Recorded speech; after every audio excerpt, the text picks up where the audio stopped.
নমস্কার বন্ধুরা, আজকে আমার বাপের বাড়িতে মা মঙ্গলচণ্ডীর পুজো। এটা আমাদের বাৎসরিক পুজো।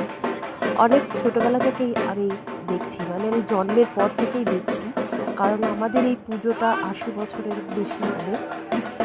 তো ছোটো থেকে কোনো দিনও মিস করিনি, একমাত্র করোনার সময়তেই আমি এখানে যেতে পারিনি, উপস্থিত থাকতে পারিনি, মনটা খারাপ ছিল।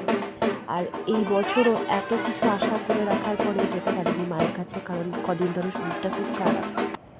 তো তোমাদেরকে শেয়ার করব বলেছিলাম, এই জন্য একটু ছোট ছোট ক্লিপ তোমাদের সাথে শেয়ার করলাম। আমাদের যেটা বলেছিলাম যে আমাদের আগের যে মায়ের মূর্তিটা থাকে সেটা আজকে সকালে পুজো হয় এবং তারপর বিসর্জন দেওয়া হয় এবং তার পরিবর্তে আসে আমাদের নতুন মা। তো সেই দৃশ্যটাই তোমাদের কাছে তুলে ধরলাম। প্রত্যেকবারই ছোটো থেকে দেখেছি, অনেকবার মায়ের চোখ দিয়ে এই সময়টা জল গড়ায়, এতটাই জাগ্রত আমাদের মা। জয় মা মঙ্গলচণ্ডী।